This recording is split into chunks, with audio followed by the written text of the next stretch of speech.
عده‌ای از مردم و شیعیان معتقدند که مثلث برمودا پایگاه حضرت مهدی عجل الله است. در این ویدیو بررسی می‌کنیم که آیا اسناد و شواهدی وجود دارد تا این مسئله را اثبات کند و در این ویدیو مواردی را خواهیم گفت که شما هم حتما از شنیدنشان حیرت زده خواهید شد.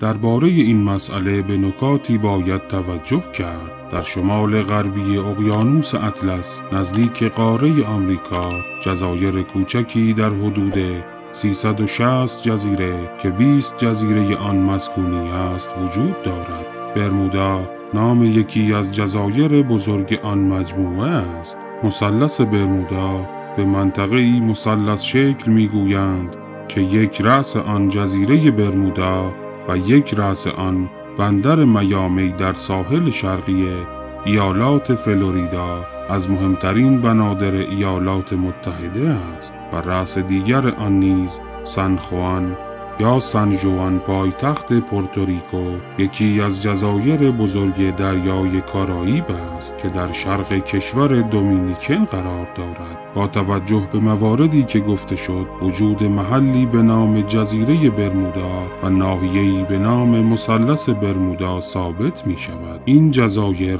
از لحاظ جغرافیایی محل مشخصی دارد و در نقشه‌ها ثبت شده است.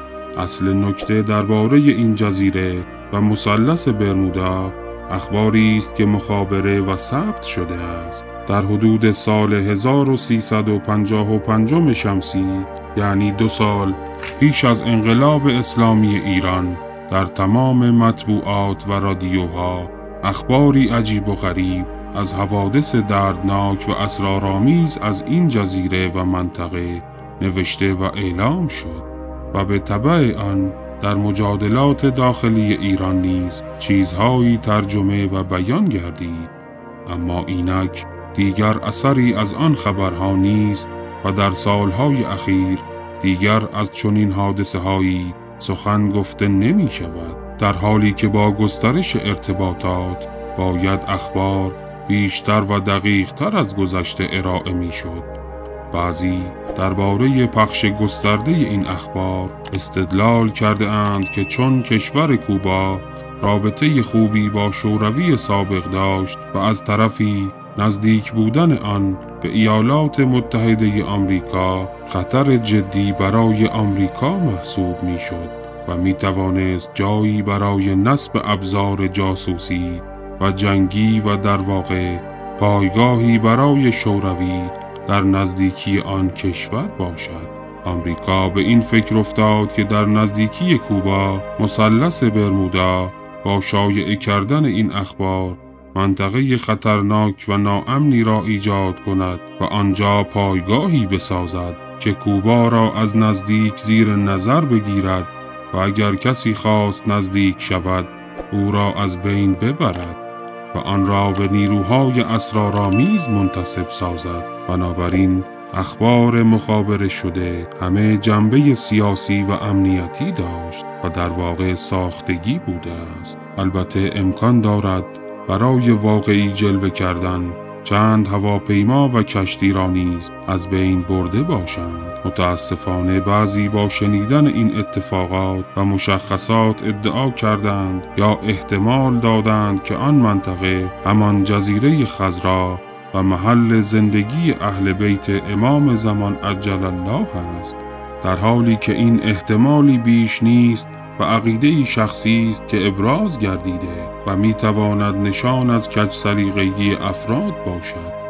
زیرا وقتی اخبار دردآور و غم‌انگیز کشته شدن عده‌ای افراد بیگناه که بعضاً راه را گم کرده اند یا سوار بر کشتی تجاری بوده اند دنیا را فرا گرفت، بر فرض واقعیت داشتن این جریان‌ها همه را به تأسف و تأثر واداشت. اگر کسی ادعا کند که آنجا جزیره امام ماست و حضرت و یارانش چنین کارهایی را انجام داده‌اند، اثر منفی بر اذهان همه مردم خواهد داشت. به راستی این ادعا به شنوندگان و خوانندگان چه پیامی را القا می کند؟ آیا جز این است که خشونت طلبی و خونریزی دین اسلام و پیشوایان دین را تبلیغ می کند؟ وقتی از مدعیان وجود جزیره خضرا می پرسند چرا تا به حال آن را کسی ندیده است، می گویند از قدرت خدا دور نیست که آن را به حالت معجزه آسا و خارق العاده از چشمها دور کند